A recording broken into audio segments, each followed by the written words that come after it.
Yes, thank you. If anyone has any questions, you can unmute yourself and ask them, or you can add them to the chat. While we're waiting for the questions to come in, I have a question. We've had the mentorship program with our students for quite some time, and one thing that we hear is we have nothing to talk about. I'm not sure, we get it either from the mentor or from the mentee that, we have nothing to talk about. I'm not sure what to do here. So I know you spoke a little bit about this on your presentation, but if you want to elaborate a little bit more on that would be great. Sure. So can I maybe get some of the team members that are or some of the mentees, I guess, that are on the line? What are some of those topics that you think you'd like to hear about or learn about?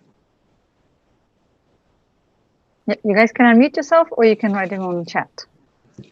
And not all at once, please.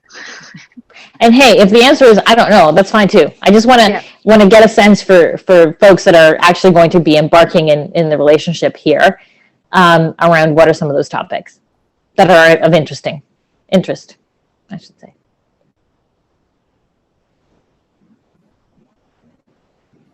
Okay. So we've got one here from Lisa saying, I do not know right now how to prepare for interviews and presentations, how to balance work and life, and well-being, leadership and personal development. Right, look, I think the biggest thing is that any topic is on the table. I've gone through a couple of different formal and informal mentorship relationships, and what I will say is there is no wrong topic. So yes, that conversation around personal development, think about what does that actually mean to you? What is that you're actually trying to achieve? So when you ask yourself, personal development, what does that actually mean? So are you looking to achieve a certain role or a certain certification or a certain level of training? Are you afraid of getting through a certain selection process in a university or whatnot? Get a little bit more specific with some of those topics. And when you think about topics like leadership, they're very, very broad, right? But think about what is the challenge that you're trying to overcome.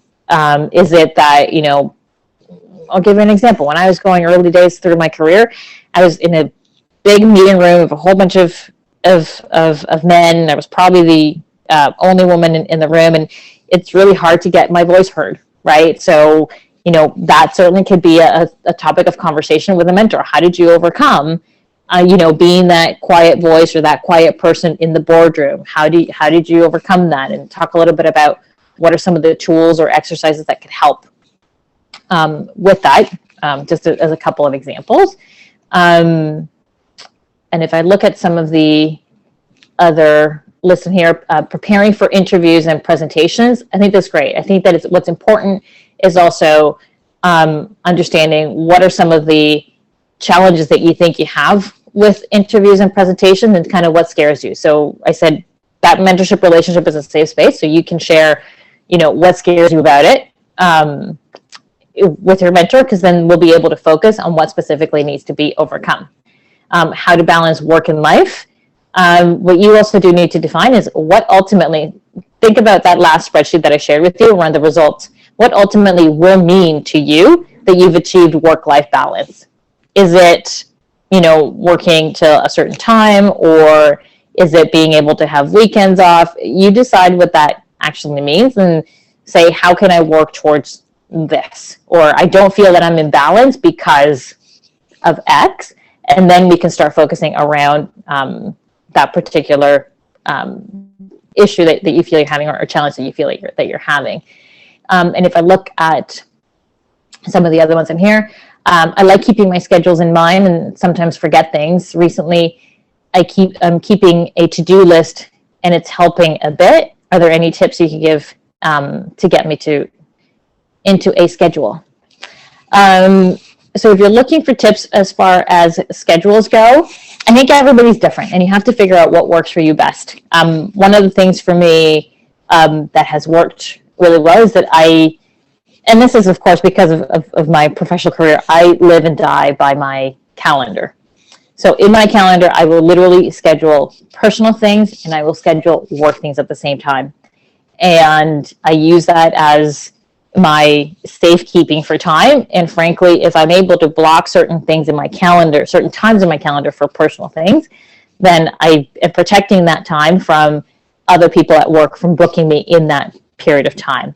So that's just a little tip around scheduling and calendars. And really, every single day, that's what I check in the morning. My calendar, my schedule, and that's what I'm doing.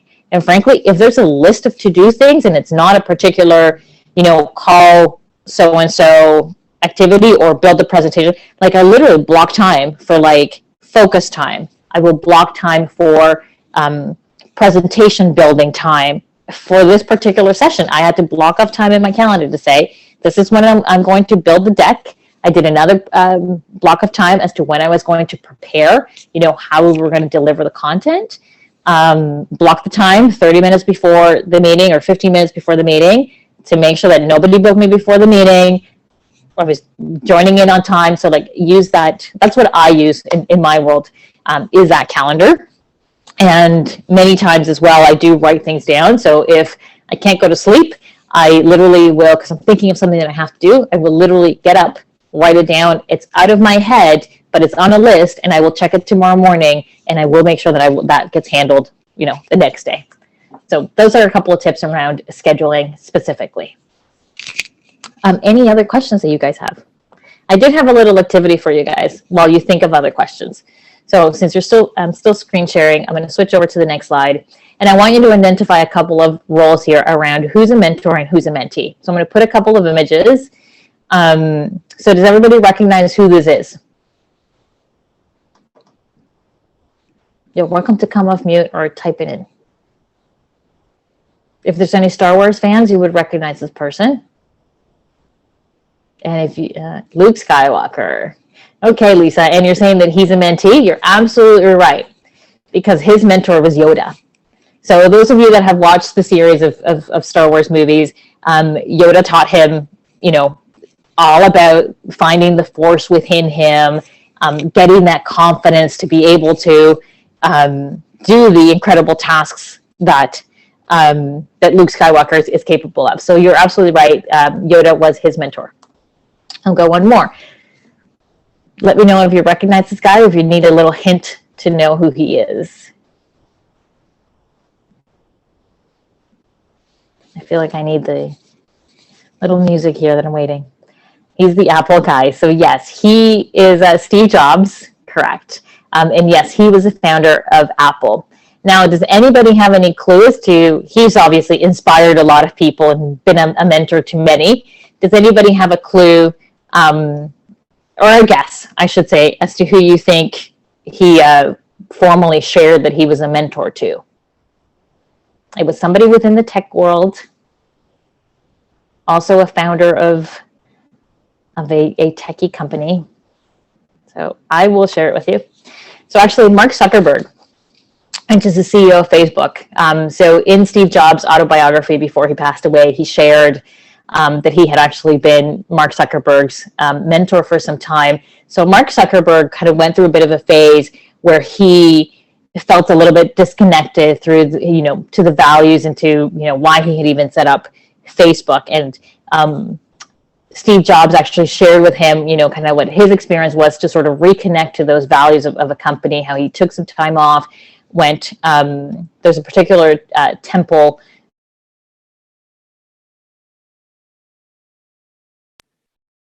Is it just me? Or, oh yeah, Norila's internet is having fun. Can you guys hear her? No, founded a company, so on and so forth. Hey, Noelia, sorry, but you cut off for a bit. Okay. Your internet went down, so you cut off for a bit. So you kind of... Oh, sorry. Where did I drop off? Somewhere in the beginning, about Mark Zuckerberg and Steve Jobs. Okay. So Mark Zuckerberg was actually his Steve Jobs mentee. Steve Jobs actually, in his autobiography, shared that he had mentored as Mark Zuckerberg. Mark Zuckerberg was going through a bit of a phase, where he was a little bit disconnected to the values of his company. And Steve Jobs kind of shared with him how he took some time off, went out to a particular temple in India, and was able to sort of reconnect with the values as to why he had built Apple, so on and so forth. So it was Mark Zuckerberg's early part of his career where this sort of relationship happened. And then this lovely lady, do you guys recognize her?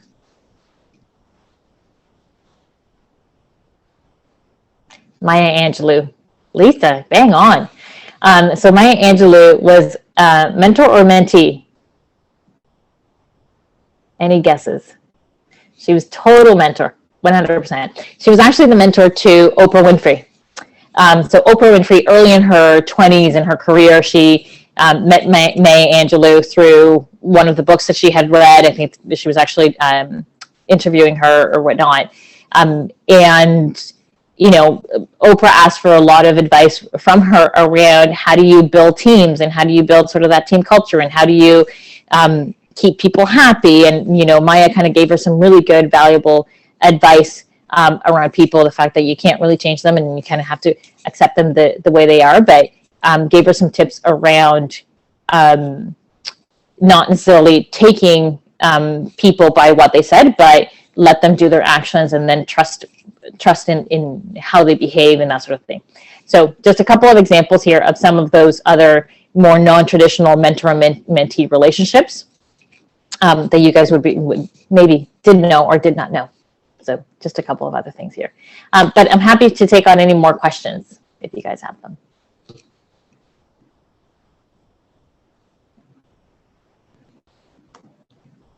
And there are no wrong questions, by the way. Yeah. Please leave them on chat or you can unmute yourself. Ooh, get to see earlier.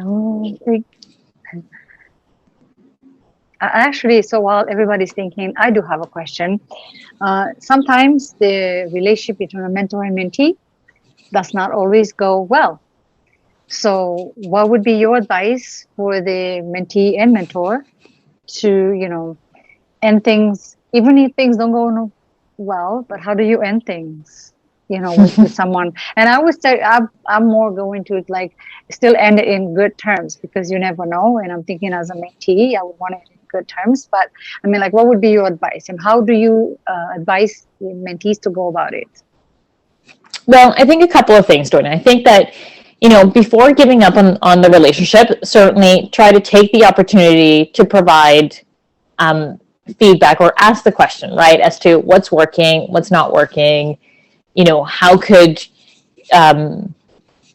just frankly ask them, right, how could I make better use of your time and see where that goes? And hopefully you can actually work through some of those challenges that you may be having. But in the event that you don't, you have to obviously first and foremost be super polite, be grateful for the time because they did donate their time. And at the end of the day, there are matches and there are people that we're not going to match up with, and don't ever take that personal. Right? More than anything, right? And, as far as ending the relationship, I think stay in contact regardless, because you never know, because I did talk about them being part of your network. But there's nothing wrong in sort of, closing down the meetings that you have. Thank them for their time, and just move on. Yeah, that's really good advice. Sometimes you don't want to continue a relationship and then get to the point where it really ends really bad, but you want to end it when it's still somewhat good. And of course, keep in touch, because I feel like that's always super important. Because again, you never know. The mentor could at some point be in a room where you're not there and they're talking about you, and you want to make sure that they say good things still. Yeah. And look, be honest and just, let them know, you have to do it politely, right? Because, like I said, they still donated the time, so be thankful and so on and so forth for them. But I think what's really important is to just let them know, I don't feel that at this point in time I can dedicate more time to this. I'm being pulled into other activities. So just, it's a soft sort of let go, Because let's face it, you may pop up with them in your professional career, right? Or you may need them in the future, and just kind of more put it into, I can't dedicate the time and the attention right now. If it is something super negative, guys, just putting it out there. Mm-hmm. But my hope is that you actually work through it first, right? And say, hey, look, I don't think that we got the most out of the last session. How can we make this better? What do you think you need from me? What more can I provide you, explanation-wise or questions? You let me know, right? So try to work it out. Thank you. There's a question here. Says, are mentorships helpful to everyone, or does it depend on your situation and goals? And also, what happens if your mentor doesn't have the answers, quote unquote? Right. So first and foremost is, does mentorship help everyone? Yes. And I purposely shared with you these more informal mentorship relationships with these pictures that I was trying to make a point of, right? For that reason, is because it doesn't always have to be on a professional level. There's mentorship all around. In one way, shape, or another, your mom and your dad are mentors, right? They're older, they've learned a lot through life. So think about them. They were your very first mentors. Is now who else, throughout the rest of the world, can you potentially have this sort of mentorship relationship? What happens if the mentor doesn't have the answers? I think that what's really important that you need to keep in mind is setting those expectations. And you're absolutely right. I can tell you, I don't have all the answers, period. Right? I've been through my career. I can give you my experiences. But so I think it's really important around what is the answer that you're expecting them to give you, right? And I think what's also really important is if you think about it, I don't know if any of you have ever gone to a psychiatrist, psychologist, or counselor. Counselors don't give you the answers. They actually just guide you and make you think to come up with what's the best path and answer for you. So, don't expect the mentor to have an answer. They're going to give you their perspective. So if we talk about an example around, hey, I'm working in a group, in a team, I need to make a decision because I'm the leader, but I have, 2 people on the team that don't agree with my course of action or my decision on something. How do you change their mind? All that the mentor can give you is their perspective when a situation like that happened as to how they dealt with it. And it is your job as a mentee to take that, reflect on it, and many times, like I'll tell you, in this particular scenario that I'm talking about 2 people not agreeing, what's my recipe for success? If I were to be your mentor, what would sort of be super quickly, right? The perspective that I would give you is you have to listen to their position, understand why they think differently than you, right? Understand what motivates them, what drives them, to understand why that's important to them, because only then can I actually convince them as to the why. And at the end of the day, in the teams that I work with, somebody may have a particular drive. I'm in sales, right? So we sell products, we sell Google Cloud. Somebody may have a certain drive because it's the product that they represent. And at the end of the day, I'm going to go back to what's our company number one value, right? It's the customer and what is best for the customer. And then I'll work on, changing the people's perspective and, talking to them to see it from the customer's eyes to do what's right for the customer, right? So that's the one thing. Don't expect the mentor to have a direct answer to your question. All they're going to do is give you their perspective and their experience. It's a great question, though. Yeah. Yes. Thank you. And a great answer as well. Yes. Any more questions? Anyone? Please put in the chat or unmute yourself. Yeah. We have a couple more minutes. So this is your time. Yes. This is your time. And totally safe space. Yes. Check this as your mentorship session. Your first ever mentorship session.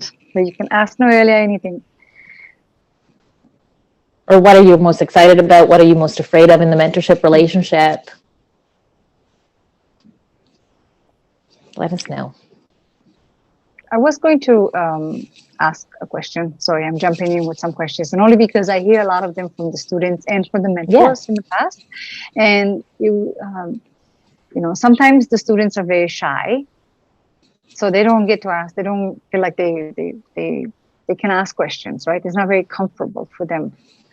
how should they go about it to actually, I know it's a little bit of that, a bit of a self-esteem maybe, or confidence and stuff like that, but like, how do you start that relationship with the mentor so that, when is it safe to remove that feeling when that you're shy and keep on asking questions? Right. And I can totally relate, because being Honduran and like Latin, like I came super shy and like with this incredible amount of respect for the organization and the hierarchy. Put me to talk to a VP many years ago, and I was like, my legs were shaking, right? Because they were so high in the company and whatnot. So I hear you. It happens. I think the most important, a couple of things. So number one is, you guys are going into a formal mentorship program here that Hervolution is putting together for you. So the people are already coming with that mindset to help. So they want to help, right? Mm-hmm. So I'll already remember that they're already here for you. If you get nervous and you don't know what to ask, very simple. My very first piece of advice to you would be, ask them to tell you about themselves. I don't know if you noticed, but in my first slide where I talk about me, I have no problem talking about me. We all like talking about ourselves. We all like talking about like our accomplishments, what we've learned. And at that point, you're going to be actually listening to them, getting to know them. The pressure's not on you, because they're doing all the talking about them and their career, the stages that they've gone through. And what you should be using that as an opportunity to learn about their career. And then you can actually start coming up with some of the questions, right? Like I'll tell you a simple question that pops to mind if I put myself in your shoes, is sort of as I go through like my career journey, it's like, hey, you said you moved from food service over to IT and computers and stuff. How the heck did you do that change, right? The pressure's off from you around me having to perform or what to do, what to say. Just get them to talk about them. And you'll sort just go through the story. People like telling stories, right? And as they're going through the story, you're going to pick up some other ideas on things that you can start asking them about. And the more you know them, the more comfortable that you're going to feel, because they're opening up to you. Great advice. We have another question here. What's the best way to approach any mentor? So, Shifa, great question. And, mentors and mentorship relationships have been really socialized over the last couple of years. This is a personal Noelia experience. I'll tell you, I never went up to somebody and knocked on their door and said, hey, do you want to be my mentor? Right? It's kind of awkward. It's not natural. So in this situation that Hervolution is giving you a mentor, by all means, go for it. And that's why it's a formal mentorship opportunity, right? As far as the other informal mentorship relationships, they just happen naturally. How do you approach them? You at the end of the day, you're asking them for advice. So just put the label aside. We're all people at the end of the day. We all put one pant, one leg first, second leg second. So at the end of the day, we're all regular people. We've been in your shoes. So don't get scared about the label of a mentor, right? It's somebody with more experience. Ask them their advice, their opinion, their perspective, and like I said, not all mentors are going to have the right answers, and you're not going to click with all of them. But what's important is that you're using it as a learning opportunity and getting somebody else's perspective. Because at the end of the day, there's not a single soul out there that thinks the same way I do. There's not a single soul out there that thinks the same way that Doina. That's why there's just one Doina. That's why there's only one Noelia, right? So the best learning experience through all of this is just being able to get somebody else's perspective and opinion. That's a great answer. And I'm going to add to that. When you go and approach someone, instead of coming out feeling scared to ask them questions, think that they have been in your shoes at some point. So when you go and ask them questions, they're going to understand you. So they're not going to judge you in any way. If they do, then that's the wrong person to ask questions, that's for sure. So, and I'm also going to add to this, I have a mentor. She's been my mentor for 10 years. And I went to her and said, I want you to be my mentor. And I promise you, she was like, I'm really busy. I don't think I have the time for this. I said, whatever time you give me, I promise you I'm going to be the best student ever had. And to this day, we're still connected. But because I did my part as a mentee, I made sure that when she asked me to do something, I did it above and beyond. I show up early. So it's okay. Well, I was much older when I asked that. So of course it's easier after some time, after you have a couple of mentors, you realize that it's okay to ask that question. And that's a very good point, Donna, right? Because if you're also thinking about how do I approach somebody, right? So, okay, I can ask them advice, whatever, got it. But what if I'm still scared to approach them? So the best way is to say, hey, I'm heard you speak, or I read an article, or I read an email that you put together. I was really inspired by something that I read or something that you said. I would like to learn from you. Do you mind if we spend some time together and I get to ask you some questions about your experience in this, right? So if you're thinking about how to approach them, put them a little bit on a pedestal, because it'll give them that, sense of respect, and you'll be showing them the sense of admiration that you have from them and the desire that you have to learn from them. And frankly, most people are absolutely willing to give you their time, if you want to learn, because we want to advance the future generation, right? Mm-hmm. Great advice. Thank you so much for answering. I just wanted to say I did ask that question mainly because some potential mentors that I had approached were kind of unresponsive, while others were actually really nice. It felt like I'd been talking to them for quite a long time. Yes, yeah, look, this is part of the journey that you're going through, right? And that you will go through. Some people are strapped for time. Some people have the work-life balance. Some people don't. And, sometimes it's just what they're going through in their life. I find that impacts how they're interacting with you or responding. So don't take anything personal. You're going to hit it off with some people and you're not with others. And if you don't hit it off, honestly, it's better on you, because the sooner you find out that relationship's not going to be useful or helpful for you, the sooner you can move on to finding that next one. Thank you. No problem. Once again, great advice. A great answer to the question. Any more questions, anyone? We just have about 5 more minutes now. So if you have any more questions, now is the time. You can always find me on LinkedIn. This is my name. Yes. You guys have profiles. I do check it regularly. Oh, I tried searching you up on LinkedIn, but I couldn't find you. Okay. We're going to go find me. Shifa, if you remember when you were at Salesforce, you probably met Noelia there. Do you remember Noelia? Pardon me? Shifa was one of, Shifa is... Oh, yeah, at Salesforce. Student. Yeah, she was one of our students in the GoSTEM program, and she was the youngest student we've ever had, younger than the normal age we accepted. And she said, her mom said, I want to have my daughter in the program. I said, but she's so young, so I don't know if she's going to. She said, I do remember this now. Yes. And then after she came into the program, she went and she won science fairs and everything. So then she tagged me on LinkedIn, I believe, or Twitter. And then I sent that back to Salesforce and I said, this is what happens. Like, Shifa broke barriers, but now we can accept younger ages. It's not about age, it's about your commitment. So, the desire. Yeah. Yes. And that's going to show through as well in that mentor-mentee relationship with you guys too. Mm-hmm. That desire that you have to learn. I just put my profile there for you guys, the link in the chat. Any more questions, anyone? Please don't ask them all at once. Well, we are getting closer to the end, so I wanted to say thank you. Thank you so much, Noelia. Thank you for giving your time for a wonderful presentation. And thank you for everyone who came in. We will have a recording of this session and you will get it in email so you can watch it again. And this is going to be, the discussion was so great. Really, it was amazing. And it's going to be so informative for our students when they get into the mentorship program. So it's great. Thank you. Thank you so much. No problem. It's my pleasure. Thank you so much. Good luck.